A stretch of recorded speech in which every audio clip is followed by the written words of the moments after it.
আর কোনো উপায় না পেয়ে অবশেষে সরকার কঠিন পদক্ষেপ নিল। ইটস ভেরি টাফ পদক্ষেপ। সরকারকে আমরা ধন্যবাদ জানাই, সরকার সাহসী পদক্ষেপ নিয়েছে। আপনারা জানেন দর্শক, চিন্ময় কৃষ্ণ দাস ব্রহ্মচারী একজন ইসকন নেতা। নানা নাটকীয়তার পর অবশেষে ইসকন নামের একটি সংগঠনকে নিষিদ্ধ ঘোষণা করেছে অন্তর্বর্তীকালীন সরকার। একই সঙ্গে এই সংগঠনকে নিষিদ্ধ সত্তা হিসেবেও তালিকাভুক্ত করা হয়েছে। অসংখ্য মানুষের জীবন বিপন্ন করার দায়ে international society for Krishna consciousness বা ইসকনকে নিষিদ্ধ ঘোষণা করেছে সরকার। ওপারের এবং এপারের ষড়যন্ত্রকারী একজোট হয়ে আমরা দেখছি যে সনাতনী, যাকে আমরা বলি ইসকনের ধর্মগুরু, তারা পুরো বাংলাদেশকে নিয়ে একটা বিশাল ষড়যন্ত্র করছে। এটা সরকারের একটা যুগান্তকারী সিদ্ধান্ত হিসেবে আমি দেখতে চাই। ডেফিনেটলি ভারতের পক্ষ থেকে তীব্র চাপ আসবে এবং হিন্দু সম্প্রদায়ের লোকজন অলরেডি তীব্র প্রতিক্রিয়া দেখিয়েছে। ইউরোপীয় ইউনিয়নভুক্ত 8টি দেশের রাষ্ট্রদূতের সঙ্গে জামাতের বৈঠক। এই হিন্দু সম্প্রদায়ের লোকজন তারা প্রায় 50টা গাড়ি ভাঙচুর করে, এবং এতে সবচেয়ে যে ন্যাক্কারজনক ঘটনা সেটা হচ্ছে যে রাষ্ট্রপক্ষের একজন আইনজীবী, তাকে মৃত অবস্থায় হসপিটালে আনা হয় এবং তার শরীরে অসংখ্য আঘাতের চিহ্ন, এবং অভিযোগের তীর হচ্ছে চিন্ময় দাসের অনুসারীদের বিরুদ্ধে। এটা খুবই গুরুত্বপূর্ণ। কেন এই বৈঠক? এর একটি রাজনৈতিক কার্যকারণ আছে। এই সময় তো জামাতের সাথে বৈঠক করার কথা না, জামাত তো কোনো ক্ষমতাই নেই বা জামাতের কেউ মন্ত্রী নেই। আসসালামু আলাইকুম প্রিয় দর্শক শ্রোতা, নতুন একটি নিউজ ভিডিওতে জানাচ্ছি আপনাদের স্বাগতম। এতক্ষণ আপনারা দেখছেন শিরোনাম, এখন দেখবেন বিস্তারিত। বিস্তারিত যাওয়ার আগে আপনাদের কাছে একটি রিকোয়েস্ট থাকবে, কে কোথা থেকে এই ভিডিওটি দেখছেন তা কিন্তু অবশ্যই কমেন্ট সেকশনে বলে যাবেন। সেই সাথে আওয়ামী লীগ কখনো আর দাঁড়াতে পারবে না, সেই বিষয়টিও দেখতে পারবেন আজকের এই ভিডিওতে। আজকের এই ভিডিওটি খুবই চাঞ্চল্য করে এবং ইন্টারেস্টিং। সামনে যদি নির্বাচন দেওয়া হয়, কত বছর পরে নির্বাচন দেওয়া হবে, কে জয়লাভ করতে পারে, কে কে নির্বাচনে অংশগ্রহণ করবে, সেই বিষয়টি আলোচনা করেছে। আশা রাখবো সম্পূর্ণ ভিডিওটি দেখবেন। বেশি কথা না বলে বিস্তারিত ভিডিওতে যাবো তার আগে একটা রিকোয়েস্ট, যারা এখন এই চ্যানেল সাবস্ক্রাইব করে রাখেনি দ্রুত চ্যানেল সাবস্ক্রাইব করে দেবেন। চলুন তাহলে এই ভিডিওতে একটি লাইক করে বিস্তারিত ভিডিওগুলো মোবাইলের স্ক্রিন থেকে ধারাবাহিকভাবে দেখে আসি। গতকাল থেকে আজকে পর্যন্ত আমরা যে দৃশ্যগুলো দেখছি, কার্যত ওপারের এবং এপারের ষড়যন্ত্রকারী একজোট হয়ে আমরা দেখছি যে সনাতনী বা চিন্ময়, যাকে আমরা বলি ইসকনের ধর্মগুরু, তারা পুরো বাংলাদেশকে নিয়ে একটা বিশাল ষড়যন্ত্র করছে। খুব সহজ কথা বলে ফেললাম, ষড়যন্ত্র করছে। কি ষড়যন্ত্র করছে? চিন্ময় অপরাধী নাকি তাকে টার্গেট করছে ইউনুস সরকার? কোনটা? কি মনে হয় আপনার কাছে? দেখুন, প্রবাসী সাংবাদিক ইলিয়াস হোসেন যখন ইসকন নিয়ে একটা দুর্দান্ত প্রতিবেদন করেছিলেন আজ থেকে কয়েক বছর আগে, ইলিয়াসের সেই প্রতিবেদনের পর আমরা দেখেছি অনেকে সুশীল হয়ে উঠেছিলেন। প্রবাসী সাংবাদিক, উনি আমেরিকায় থাকেন, শাহেদ আলম, বাংলাদেশের আওয়ামী লীগের এমপি, পরবর্তী বিএনপিতে যোগ দিয়েছিলেন, এই মুহূর্তে কোন দলে আছে জানি না, গোলাম মাওলা রনি, তারা ইসকনের পক্ষে সাফে গিয়েছিলেন। সুশীল অনেক সাংবাদিক, রাজনীতিবিদ ইসকনকে স্রেফ একটি ধর্ম হিসেবে বিবেচনা করেছিলেন। ইলিয়াস যে আশঙ্কার কথা বেশ বছর আগে বলেছিল, আজকে সেটা সত্যি রূপ নিল কিনা? শেখ হাসিনা পালিয়ে যাওয়ার পর ইসকনকে দেখছি, সনাতনী ধর্মকে দেখছি বারবারই রাজপথে নেমে তারা একটার পর একটা কর্মসূচি দিতে চাইছে। তারা জাতীয় পতাকাকে অপমান করলো, তারপরও তাদের বিরুদ্ধে ব্যবস্থা নেওয়া যাবে না। ডিবি বলছে চিন্ময়ের বিরুদ্ধে হত্যা মামলাও রয়েছে, তারপরও তাকে গ্রেফতার করা যাবে না। যদি তাকে গ্রেফতার করা হয়, সেক্ষেত্রে রাস্তায় নামবে সেই ধর্মের লোকেরা, আন্দোলন করবে। কালকে চিন্ময়কে যখন বিমানবন্দর এরিয়া থেকে গ্রেফতার করে ডিবি হেফাজতে আনা হলো, তারপর দেখলাম কয়েকশো সনাতনী ধর্মের লোকরা ডিবি অফিসের সামনে ভিড় করেছে। এরপর তারা শাহবাগে আন্দোলন করতে গেলে জনতা তাদের উদম পিটান দিয়ে সেই শাহবাগ থেকে তাড়িয়ে দেয়। আসলে কি হচ্ছে বাংলাদেশে বলেন তো? আসলে হচ্ছেটা কি বাংলাদেশে? আবার দেখেন, বাংলাদেশের বিভিন্ন ডিস্ট্রিক্ট থেকে নারী পুরুষ, অর্থাৎ অসহায় গরিব নারী পুরুষকে ভাড়া করে আনা হলো, তাদের লোন দেয়া হবে, ঋণ দেয়া হবে বিশেষভাবে। কে দিবে? ইউনুস সরকার। প্রচার করেছে কারা? আওয়ামী লীগের বিশেষ লোকেরা। এদেরকে শাহবাগে এনে একটা বড় হট্টগোল পাকানোর পরিকল্পনা। দুটো বিষয় এখান থেকে ভাবে। এক, আওয়ামী লীগ তো সেই দল যারা 71-এ মুক্তিযুদ্ধের পক্ষের সর্বাধিক নেতৃত্ব দেওয়ার দাবি করে। বঙ্গবন্ধুকে দেশপ্রেমিকের তকমা দিতে তারা সর্বোচ্চ উপরে বসিয়ে 4,000 কোটি টাকা খরচ করেছিল কেবল তার মূর্তি বা তার ভাস্কর্য তৈরিতে। সে আওয়ামী লীগ কি করে রাষ্ট্রের বিরুদ্ধে এত বড় ষড়যন্ত্র করছে? যে আওয়ামী লীগ 15টা বছর বিএনপি জামায়াতকে ষড়যন্ত্রকারী সরকার ফেলে দেওয়ার জন্য এই ষড়যন্ত্র সেই ষড়যন্ত্র এত অভিযোগ দিল, আর পুলিশ বা র্যাবকে দিয়ে প্রতিটি পাড়ায় মহল্লায় বিরোধী মতকে দমন করলো, গ্রেফতার করলো, সেই আওয়ামী লীগ এখন কি করছে দেখেন। কখনো রিক্সা লীগ হয়ে তারা নেমে আসছে, কখনো হিন্দু লীগ হয়ে তারা নেমে আসছে, কখনো গার্মেন্টস লীগ হয়ে তারা নেমে আসছে, অর্থাৎ বিভিন্ন পরিচয়, বিভিন্ন আবরণে, বিভিন্ন মুখোশে তারা রাজপথে নামার চেষ্টা করছে। তাদের নেত্রী দেশ ছেড়ে চলে গেলেন, তাদের নেতারা সব ইঁদুরের গর্তে ঢুকলেন, আর ওপার থেকে তাদের নেত্রী ফোন দিয়ে মানুষকে রাস্তায় নামতে বলছে। আচ্ছা, যে মানুষগুলো রাস্তায় নামবেন, গ্রেফতার হবেন, মার খাবেন, সেই মানুষগুলোকে ফেলে তো তিনি চলে গেলেন এক নোটিশেই, কাউকে তো কিছু বলেও গেলেন না। বাংলাদেশের মানুষ এত বোকা কেন বলেন তো? বাংলাদেশের মানুষ এই রাজনীতি করে কি পেল? আপনারা কিছু পেয়েছেন? 15 বছরে আপনাদের ঘাড়ের উপর কত হাজার কোটি টাকার ঋণের বোঝা রেখে গেছে বলেন তো? আপনি আওয়ামী লীগ করেন, ভালো কথা, কি পেয়েছেন সেটা একবার বলেন কি পেয়েছেন? হিন্দু সম্প্রদায়ের লোকজন তারা প্রায় 50টা গাড়ি ভাঙচুর করে, যদিও হিন্দু সম্প্রদায়ের লোকরা বলছে যে তাদের 4-5 জন লোক আহত হয়েছেন, এবং এতে সবচেয়ে যে ন্যাক্কারজনক ঘটনা সেটা হচ্ছে যে রাষ্ট্রপক্ষের একজন আইনজীবী, তাকে মৃত অবস্থায় হসপিটালে আনা হয় এবং তার শরীরে অসংখ্য আঘাতের চিহ্ন, এবং অভিযোগের তীর হচ্ছে চিন্ময় দাসের অনুসারীদের বিরুদ্ধে। আমি একটু পড়ে শোনাই। চট্টগ্রাম আদালত এলাকায় হামলা, রাষ্ট্রপক্ষের আইনজীবী নিহত। চট্টগ্রাম আদালত প্রাঙ্গণে বাংলাদেশ সনাতন জাগরণ মঞ্চের মুখপাত্র অধ্যক্ষ চিন্ময় কৃষ্ণ দাস ব্রহ্মচারীর সমর্থকদের হামলায় চট্টগ্রাম আদালতের সহকারী পাবলিক প্রসিকিউটর সাইফুল ইসলাম আলিফ নিহত হয়েছেন। সাইফুল ইসলাম আলিফ, তার ছবিটা আমি দেখাই। সাইফুল ইসলাম আলিফ, এই যে হচ্ছে তার ছবি। সাইফুল ইসলাম আলিফ, তিনি রাষ্ট্রপক্ষের আইনজীবী, চট্টগ্রাম আদালতের সহকারী পাবলিক প্রসিকিউটর তিনি ছিলেন। মঙ্গলবার বিকালে চট্টগ্রাম মেডিকেল কলেজ হাসপাতাল কর্তৃপক্ষ তাকে মৃত ঘোষণা করে এই ঘটনায় আহত 7-8 জনকে আরও হাসপাতালে ভর্তি করা হয়েছে। ঘটনার সত্যতা নিশ্চিত করেছেন চট্টগ্রাম আদালতের সহকারী public prosecutor Mohammad advocate Enamul বলেন যে সাইফুল ইসলাম আন্তর্জাতিক ইসলামী বিশ্ববিদ্যালয়ের ছাত্র ছিলেন। তিনি 2018 সালে জেলা আইনজীবী সমিতির সদস্য হন এবং পরে তিনি হাইকোর্টের আইনজীবী হিসাবেও নিবন্ধন পান। অ্যাডভোকেট মুক্তার উদ্দিন সাগর নাম এক আইনজীবী জানান যে আমার চোখের সামনেই অ্যাডভোকেট সাইফুল ইসলাম আলিফকে কোপানো হয়েছে।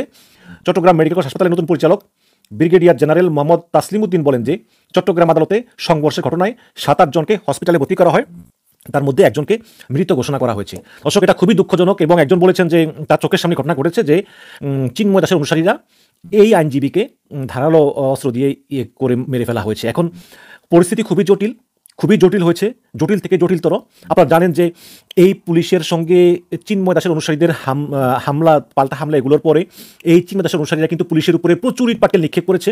পুলিশও সাউন্ড গ্রেনেড মেরেছে এবং পুলিশ লাঠিপেটা করে তাড়িয়ে দিয়েছে। তারপরে আবার আমরা দেখলাম যে মুসলমানদের একটা দল, তারা এই যেই চিন্ময় দাসের অনুসারীরা, তারা এই যেই প্রায় 50টা গাড়ি ভাঙচুর করেছে, বিভিন্ন দোকানপাটে ভাঙচুর করার চেষ্টা করেছে, এইসব নৈরাজ্যের বিরুদ্ধে তারা একটা মিছিল করেছে, এবং সেই মিছিলেও কিন্তু ধাওয়া পাল্টা দেওয়া হয়েছে।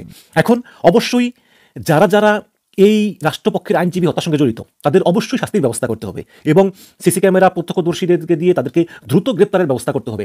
বাট এই মুহূর্তে যেটা সবচেয়ে জরুরি হচ্ছে যে চট্টগ্রামে এই হিন্দু মুসলিমের যেটা দাঙ্গা বাজার পরিস্থিতি তৈরি হয়েছে, সেই পরিস্থিতির জন্য কে দায়ী সেটা নিয়ে ডিবেট হতেই পারে। যে এটা কিন্তু শুরু করেছে কিন্তু চিন্ময় দাসের অনুসারীরা। এখানে তো আর হাসিনা শাসন নাই, এটা তো আইনের শাসন।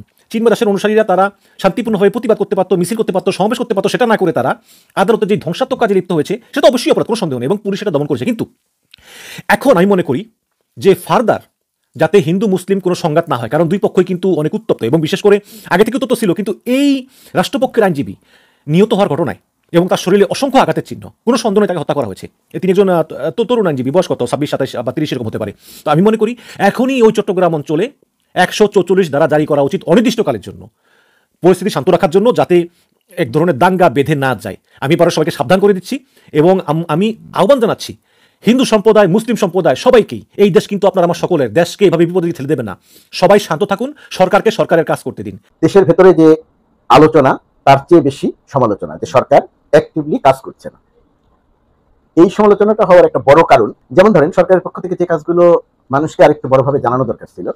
যদি একটু উদাহরণ দিই, বাংলাদেশ ব্যাংকের আগে যে গভর্নর ছিল রৌফ সাহেব, সাবেক আমলা, রৌফ যখন বাংলাদেশ ব্যাংকের গভর্নর, তখন সে টাকা ছাপিয়ে ফ্যাসিস্ট শেখ হাসিনা সরকারকে দিত, যাতে তারা এই টাকাটা জালিয়াতি করে ব্যাংক থেকে নিয়ে পাচার করতে পারে। কমপক্ষে 60,000 কোটি টাকা সে ছাপিয়ে দিয়েছে শেষ দিকটাতে। আরো বহু রকমের অপকর্মতা আছে। এখন ডক্টর আহসান এইচ মনসুর যখন বাংলাদেশ ব্যাংকের গভর্নরের দায়িত্ব নিয়েছেন, তখন এরকমের ঘটনা একেবারে সম্পূর্ণরূপে বন্ধ হয়ে গেছে, সম্পূর্ণরূপে 100% বন্ধ হয়ে গেছে।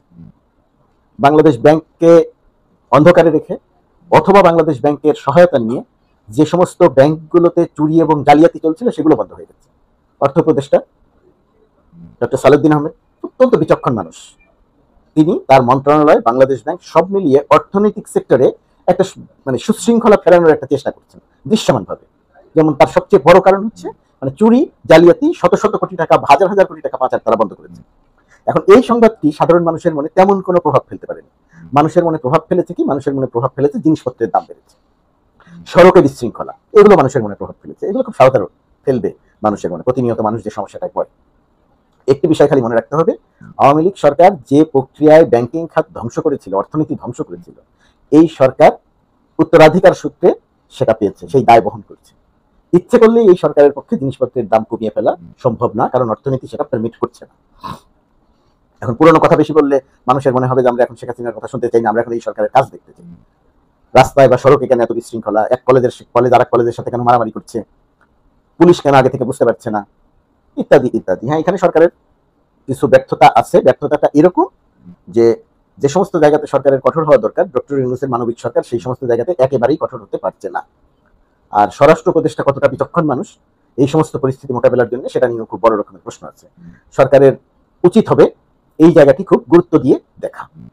আর দেশের ভেতরে থেকে যারা অনেক বেশি সমালোচনা করতে পারেন, তার তো অধিকার আছে। এই গণঅভ্যুত্থানের অন্যতম প্রধান অর্জনই তো কথা বলতে পারা, সেটা তারা করতে পারে। সরকার কিছুই করছে না, তারা বলতে পারে। সরকার ব্যর্থ হচ্ছে, সেটা তারা বলতে পারেন। বলছে না, সেটা অব্যাহত থাকুক। কিন্তু আপনারা যদি নির্মোহভাবে বিশ্লেষণ করেন তাহলে দেখবেন যে পরিমাণ অরাজকতা শেখ হাসিনার পালানোর পরে হবার প্রত্যাশিত ছিল, তার তুলনায় প্রায় কিছুই হয়নি। বাংলাদেশে তালেবান হয়ে যায়নি, বাংলাদেশে ইসলামপন্থীরা ক্ষমতাও দখল করেনি, বাংলাদেশে জঙ্গিবাদের উত্থান হয়েছে সেটাও হয়নি। বাংলাদেশে খেয়াল করে দেখবেন দক্ষিণ এশিয়ার সাব চ্যাম্পিয়ন হয়েছে বাংলাদেশের মেয়েরা। কারা?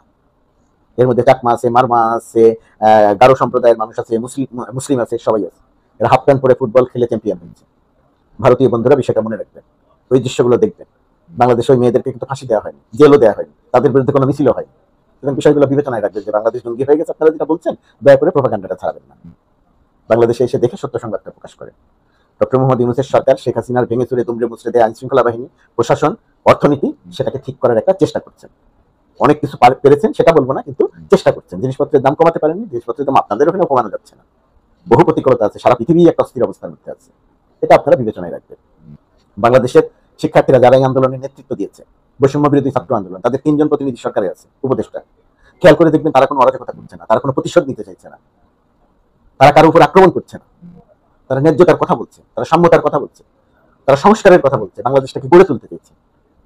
সুতরাং তাদেরকে আপনি জামাতপন্থী, তাদেরকে আপনি জঙ্গি, তাদেরকে আপনি তালেবান কেন বলবেন? মিডিয়া হিসেবে আপনাদের দায়িত্ব আছে, এই দায়িত্বটা দয়া করে পালন করেন। আমার কথা অনুযায়ী করা দরকার নেই, আপনারা এসে দেখে বুঝে শুনে সত্যটা লেখেন। আপনাদের কাছে যদি মনে হয় যে তালেবানরা ক্ষমতা দখল করে, সেটাই লেখেন, কিন্তু জেনে লেখেন, না জেনে লিখবেন না। আপনারা না জেনে প্রোপাগান্ডা চালাচ্ছেন। জোকারের মতো ওই যে রিপাবলিক বাংলা না কারা জানি আছে, এটা জোকার। তো জোকার কেন এই প্রোপাগান্ডা চালাবে? এটা তো ভারতের গণমাধ্যমের জন্য অত্যন্ত লজ্জার। তো এই বিষয়টি একটু বিবেচনায় রাখবেন বলে আশা করি। তো আঞ্চলিক পর্যায়ের এই ভারতীয় গণমাধ্যমের প্রোপাগান্ডাটা বাংলাদেশের স্বার্থ পরিপন্থী এবং বাংলাদেশের জন্য ক্ষতিকর।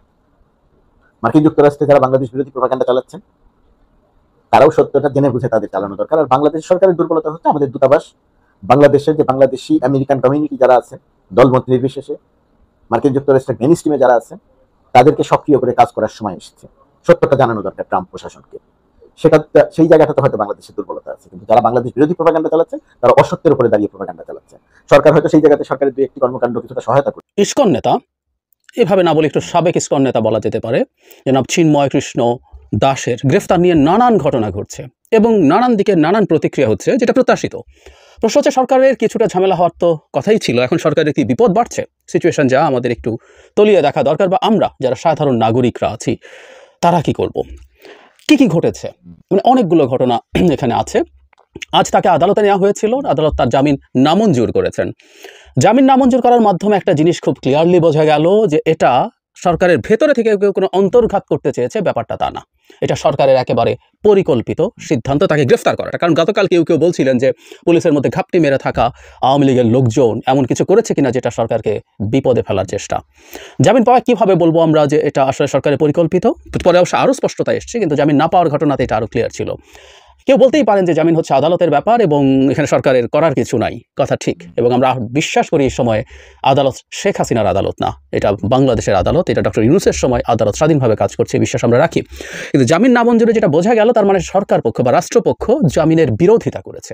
মানে আইনি প্রক্রিয়ার মধ্যে কারো জামিনকে আমরা কিন্তু ছাড় দিতে পারি, সেটা হচ্ছে অপর পক্ষ যারা জামিন চাইছেন তার বিরুদ্ধ পক্ষ যদি জামিন ঠেকানোর চেষ্টা না করে তাহলে জামিন পেয়ে যাওয়ার সম্ভাবনা বেড়ে যায়, বা প্রায় সব ক্ষেত্রে এটা হয়েই যায়। সুতরাং সরকার যদি এমন হতো যে আগে তার এটা ভুলভাবে হয়ে গেছে, এখন সরকার এটাকে ঠিকঠাক করতে চাইছে, তাহলে সরকার কিন্তু তার জামিন কন্টেস্ট হয়তো করতো না।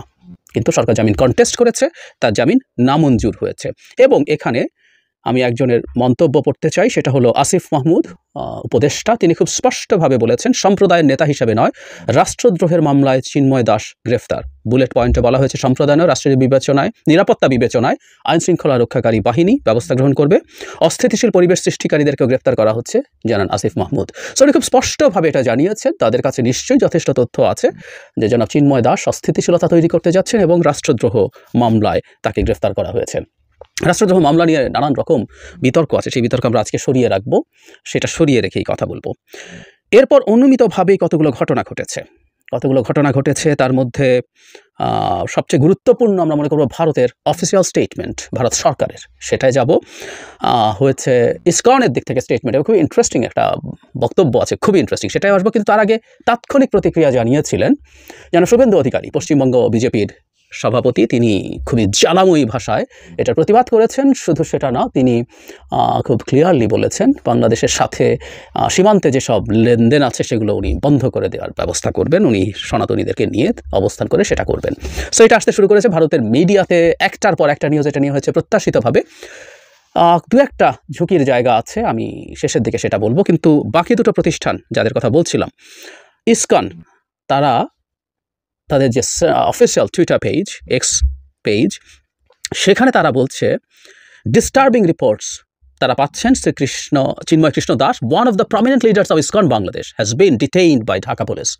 One of the leaders, ISKCON Bangladesh, উনি যদি বহিষ্কৃত হয়ে থাকেন, উনি তো এখন আর লিডার নন, কিন্তু ইসকনের কেন্দ্রীয় যে কমিটি আছে, কেন্দ্রীয় ইসকন, তাকে ইসকনের লিডার মনে করছেন। উনি বলছেন যে বেসলেস অ্যালিগেশন তাদের দেওয়া হয়েছে এবং ইসকনের বিরুদ্ধে কোনো রকম কোনো টেরোরিজমের ঝুঁকি নেই। কিন্তু যেটা সবচেয়ে গুরুত্বপূর্ণ বা ইন্টারেস্টিং ব্যাপার বলছিলাম তাদের স্টেটমেন্টে, সেটা হচ্ছে ISKCON urges the government of India to take immediate steps and speak to the government of Bangladesh and convey that we are a peace-loving Bhakti movement. ISKCON Bharat সরকারকে বলছেন, ISKCON তো ভারতীয় অর্গানাইজেশন নয়। ইসকনের রেজিস্ট্রেশন সম্ভবত, আমি মোটামুটি নিশ্চিতভাবে বলছি, স্মরণ স্মৃতি থেকে বলছি, এটা আমেরিকাতে রেজিস্টার্ড। সো আমেরিকাতে রেজিস্টার্ড একটা সংস্থা ভারত সরকারকে বলছে। বহুবার বলছি, ভারতের বিভিন্ন জায়গায় কতগুলো সফট পাওয়ার তৈরি হয়, সুতরাং আমেরিকায় তৈরি হোক আর যাই হোক, এটা আসলে ভারতেরই একটা সফট পাওয়ারের জায়গা, ভারতের হিন্দুত্ববাদীদের একটা সফট পাওয়ারের জায়গা। তারা নিজেরাও বাংলাদেশ সরকারকে আহ্বান জানিয়েছেন, এই আহ্বান তারা জানাতে পারেন, তারা একটা খুবই পরিচিত সংগঠন, সুতরাং তারা এটা করা মোটেও সমস্যার কিছু না, তারা করেছেন, কিন্তু তারা ভারতকে আর্জ করছেন। এবার ভারত খুব স্পষ্টভাবে বিবৃতি দিয়েছে, নিন্দা জানিয়েছে। তারা যে বিবৃতি দিয়েছে সেটা ট্রান্সলেশনটা এরকম, অনেকেই এটা ট্রান্সলেট করে পাবলিশ করেছে। বাংলাদেশের সনাতনী জনগণ জোটের মুখপাত্র শ্রী চিন্ময় কৃষ্ণ দাসকে গ্রেফতার ও তার জামিন নাকচের বিষয়টি গভীর উদ্বেগের সঙ্গে লক্ষ্য করছি। বাংলাদেশে উগ্রপন্থীদের দ্বারা হিন্দু এবং অন্যান্য সংখ্যালঘুদের উপর একাধিক হামলার পর এমন ঘটনা ঘটল। এছাড়া সংখ্যালঘুদের ঘরবাড়ি ও ব্যবসা প্রতিষ্ঠানে অগ্নিসংযোগ ও লুটপাটের পাশাপাশি মন্দির অপবিত্রতার ঘটনাও ঘটেছে। ইন্টারেস্টিং হচ্ছে অন্যান্য সংখ্যালঘু যুক্ত করছে ইদানিং তারা, কারণ হিন্দু নিয়ে বলতে বলতে একটু চক্ষু লজ্জা সম্ভবত তাদের হচ্ছে। ট্রাম্পের যে টুইট করেছিলেন সেখানে আদার মাইনরিটিজের কথা বলা হয়েছিল, যদিও বাংলাদেশে এই অভিযোগ আর কোনো মাইনরিটি, অন্য কোনো ফর্মের মাইনরিটি, আমাদের তো এথনিক মাইনরিটিস আছে, ল্যাঙ্গুয়েজের মাইনরিটিস আছেন, কেউ এই অভিযোগ করেননি যে শেখ হাসিনা চলে যাওয়ার পরে তাদের উপরে হামলা হয়েছে। আচ্ছা, বিবৃতিতে আরও বলা হচ্ছে, যখন এমন সব ঘটনায় অভিযুক্তরা অধরা রয়ে গেছে, তখন শান্তিপূর্ণ সমাবেশের মাধ্যমে ন্যায্য দাবি উপস্থাপনকারী একজন ধর্মীয় নেতাকে গ্রেপ্তার করা উচিত নয়। আমরা শ্রী দাসের গ্রেপ্তারের বিরুদ্ধে শান্তিপূর্ণভাবে প্রতিবাদকারী সংখ্যালঘুদের উপর হামলার বিষয়টিও উদ্বেগের সঙ্গে লক্ষ্য করছি। আসবো আমরা এই জায়গায়। বিবৃতিতে আরও বলা হয়, আমরা বাংলাদেশ কর্তৃপক্ষকে হিন্দু ও সকল সংখ্যালঘুদের শান্তিপূর্ণ সমাবেশ ও মত প্রকাশের স্বাধীনতা সহ নিরাপত্তা নিশ্চিত করার আহ্বান জানাই। এই হচ্ছে তাদের স্টেটমেন্ট। হিন্দু সম্প্রদায়ের মানুষের উপর হামলা, আমরা গতকাল তিনি গ্রেফতার হওয়ার পর সারা দেশের বিভিন্ন জায়গায় হিন্দু সম্প্রদায়ের মানুষ ইনস্ট্যান্ট মিছিল করেছেন, ছোট ছোট সমাবেশ করেছেন, শাহবাগেও সমাবেশ হয়েছিল। আমি গতকালই খুব ইনস্ট্যান্ট একটা ভিডিও করেছিলাম, যেখানে আমার কাছে একটা তথ্য আমার মাথায়, মানে আমি পাইনি তখনও, পরবর্তীতে পেলাম যে সেখানে সমবেত হিন্দু সম্প্রদায়ের মানুষের উপরে সাধারণ মানুষজন, মানে নন পুলিশ, নন আইন শৃঙ্খলা রক্ষাকারী বাহিনী হামলা করেছিল।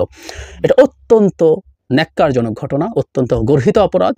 সরকারের খুব দ্রুত উচিত হবে হিন্দু সম্প্রদায়ের মানুষ যেখানে যেখানে প্রতিবাদ করছে, সেটা যেখানে যে আইন শৃঙ্খলা রক্ষার পরিস্থিতি যদি তৈরি হয়, সেখানে রাষ্ট্রীয় বাহিনী ইন্টারভেন করবে, বাইরে থেকে যেই করুক না কেন তাদের বিরুদ্ধে আইনগত ব্যবস্থা নেবে। এটা খুব স্পষ্টভাবে আমরা দেখতে চাই। যেমন জনাব চিন্ময়কে আজ আদালত থেকে বের করার সময় ওখানে বেশ কিছু হিন্দু সম্প্রদায়ের মানুষ সমবেত হন, তাকে নিয়ে যেতেও সমস্যা হয়েছে। একই ধরনের ঘটনা বিভিন্ন জায়গায় হবে এবং এই পরিস্থিতিতে যদি অন্য সম্প্রদায়, মুসলিম সম্প্রদায়ের মানুষের সাথে যদি তাদের সংঘাতের পরিস্থিতি তৈরি হয়, এক ধরনের দাঙ্গা লেগে যাওয়ার সম্ভাবনা আছে। সরকার এই ব্যাপারটাতে খুব সতর্ক থাকা উচিত বলে আমার মনে হয়। সরকারের সতর্ক থাকতে হবে। অলরেডি সরকার এই ধরনের ধারণা করে সম্ভবত পদক্ষেপ নিচ্ছে। আমরা দেখেছি চট্টগ্রাম, ঢাকায় বিজিবি মোতায়েন করা হয়েছে, which is a right decision I think. কিন্তু কেন এই ঘটনাটা ঘটলো এবং সরকারের সামনে কি সমস্যা আছে এবং আমরা সাধারণ মানুষ যারা আছি তারা কি করব? এই গ্রেফতারটা নিয়ে সরকারের নিশ্চয়ই ওজন করে দেখা ছিল, সেটা পরিকল্পিত গ্রেফতার। আমি গতকালই বলেছি সরকারের কাছে আমাদের চাইতে বেশি তথ্য থাকার কথা এবং যেভাবে তারা এই পদক্ষেপটা নিয়েছেন তারা জেনে শুনে নিশ্চয়ই নিয়েছেন। যা ব্যাকল্যাশ হওয়ার কথা যেগুলো দেখছেন সেগুলো হচ্ছে, ইভেন আমি অবাক হব না যদি ট্রাম্পও একটা টুইট করে, কারণ ট্রাম্পের সিকিউরিটি বা ইন্টেলিজেন্স চিফ যিনি তুলসী গাবার্ড, অনেকদিন কথা হচ্ছে একজন হিন্দুত্ববাদী, তিনি ইসকন, উনি ট্রাম্পকে ফুসলিয়ে আবার একটা স্ট্যাটাস দেওয়াতেও পারেন। তুলসী হয়তো দেবেনি, এসব আসতে থাকবে। এখন এই প্রেক্ষাপটে সরকার এগুলো জেনে শুনে করেছে। দুটো কারণ হতে পারে, যে সত্যিই তাদের কাছে যথেষ্ট পরিমাণ তথ্য আছে এবং তথ্য থেকেও গ্রেফতার করবো কি করবো না, কারণ অনেকেই বলছেন সরকার এর মধ্যেই নানান সংকটের মধ্যে আছে, এর মধ্যে এটা না ডাকলেই পারতো। তাহলে এটা হতে পারে যে সংকটটা এত বড় ছিল যে সরকারকে একটা বার্তা দেওয়া দরকার ছিল দেশের এই ইসকনের হয়ে যারা অস্থিতিশীলতা তৈরি করতে চায় তাদের প্রতি এবং ভারতের প্রতিও। মানে ভারতকে বার্তা হয়তো সরকার দিতে চেয়েছে যে তোমার হুমকি ধামকির পরও আমি দেশের অভ্যন্তরীণ নিরাপত্তার ব্যাপারেও এমন পদক্ষেপ নিতে পারি যেটা তোমাকে অখুশি করবে, কিন্তু আমি নেব আমার প্রয়োজনে। সো সরকার এখানে এরকম একটা কারণেও এই কাজটা করে থাকতে পারে। আমাদের এখন যা করা দরকার সেটা একটু মনে রাখতে হবে। সরকার সিদ্ধান্তটা নিয়েছে, আমরা সরকারের উপর আস্থা রাখতে চাই যে সরকার তার বিবেচনা বোধের পরিচয় দিয়েছে, তারা বুঝেই এটা করেছেন। আবারও বলছি, রাষ্ট্রের অত্যন্ত গুরুত্বপূর্ণ অভ্যন্তরীণ ব্যাপার আমরা সাধারণ মানুষ ওভাবে জানবো না। এই মুহূর্তে আমাদের সরকারের পাশে থাকা দরকার। সরকার যা পদক্ষেপ নিচ্ছে এবং খুব জরুরি আমাদের জায়গা থেকে আমরা আমাদের আশপাশে যেখানে হিন্দু সম্প্রদায়ের মানুষ আছে তারা কিছু প্রতিবাদ করতেই পারেন, তাদের অনেকেই মিসগাইডেড হয়ে পথে নামতে পারেন, কিন্তু আমরা যেন সতর্ক থাকি, সংযত থাকি। সংখ্যাগুরুর এক ধরনের ইগো, এক ধরনের অহংকার আমাদের সাবকন্টিনেন্টে থাকে, এগুলো যেন আমরা দেখাতে না চাই। এটা খুব বড় ঝুঁকি তৈরি করবে, হয়তো এটাই চাওয়া হচ্ছে, এটা হতেই পারে। সো আমরা এই জায়গাগুলোতে সতর্ক থাকবো এবং আমরা আমাদের জায়গা থেকে চেষ্টা করব, হিন্দু সম্প্রদায়ের মানুষ আমরা পূজার সময় যেমন প্রত্যেকে তার জায়গা থেকে তাদের নিরাপত্তা নিশ্চিত করার চেষ্টা করেছি, সেখানে তাদের প্রতিষ্ঠান, তাদের বাড়ি যদি কোনো ঝুঁকি তৈরি হয় সেগুলোর ক্ষেত্রে আমরা যাতে এগিয়ে আসি এবং আমরা সরকারের প্রতি সলিডারিটি দেখাবো, সিরিয়াসলি সলিডারিটি দেখাবো যে আমরা এই সরকারের সাথে আছি, জনগণ সরকারের সাথে আছে। সেটা কোনো সরকারের নিরাপত্তার জন্য সবচেয়ে বড় ব্যাপার। ভারতের মতো একটা ভয়ঙ্কর রকম ইম্পেরিয়ালিস্ট শক্তি যে বাংলাদেশকে জাস্ট একটা কলোনি বানিয়ে রাখতে চায়, সেই দেশটা যখন ঝাঁপিয়ে পড়তে চাইবে সরকারের উপরে, তখন আমাদের জনগণের ঐক্য, সরকারের পেছনে থাকা খুবই জরুরি। আর গতকালই বলেছিলাম, আমি আবারও বলতে চাই, সরকারের উচিত হবে হিন্দু সম্প্রদায়ের মানুষের সাথে সরকারিভাবে যোগাযোগ বৃদ্ধি করা। জনাব চিন্ময়কে কেন গ্রেফতার করা হয়েছে, সেটা রাষ্ট্রের নিরাপত্তার জন্য কত বড় হুমকি হয়ে উঠেছিল, সব না হলেও বেশ কিছু অন্তত চেষ্টা করা দরকার জনগণের সামনে হাজির করা। তাহলেই আমার মনে হয় এই ভুল বোঝাবুঝি কমে যাবে এবং আমাদের ভাই বোনরা, হিন্দু সম্প্রদায়ের মানুষজন এই রাষ্ট্রের নাগরিক, আমাদের ভাই বোন, তাদের জীবনে নিরাপত্তাহীনতা যাতে কোনোভাবেই না আসে, তাদের অধিকার যাতে কোনোভাবে ক্ষুণ্ণ না হয়, সেটা আমাদেরকেই দেখতে হবে। তারা যাতে নিরাপদ বোধ করেন, তারা যাতে এটুকু মনে করেন জনাব চিন্ময়ের গ্রেফতার কোনোভাবে কোনো একটি ধর্মীয় সম্প্রদায়ের উপরে কোনো আঘাত না, এটা একজন ব্যক্তি যিনি এই রাষ্ট্রের ক্ষতি করার চেষ্টা করেছেন, নিরাপত্তা বিঘ্নিত করার চেষ্টা করেছেন, এই মেসেজটা তাদের কাছে যাতে ঠিকঠাক মতো কমিউনিকেটেড হয়। প্রিয় দেশবাসী, শুরু থেকে শেষ পর্যন্ত যারা এই ভিডিওটি দেখেছেন সকলকে জানাই অসংখ্য ধন্যবাদ। যারা এরকম নিউজ ভিডিও পেতে পছন্দ করেন তারা অবশ্যই এই চ্যানেলটি সাবস্ক্রাইব করে পাশে থাকা বেল আইকনটি বাজিয়ে দিবেন। যারা এখন এই ভিডিওটি শেয়ার করেননি, এই ভিডিওটি দ্রুত শেয়ার করে সকলকে দেখার সুযোগ করে দিন। আজকের মতন এই পর্যন্ত, দেখা হচ্ছে পরবর্তী কোনো ভিডিও নিয়ে ইনশাল্লাহ।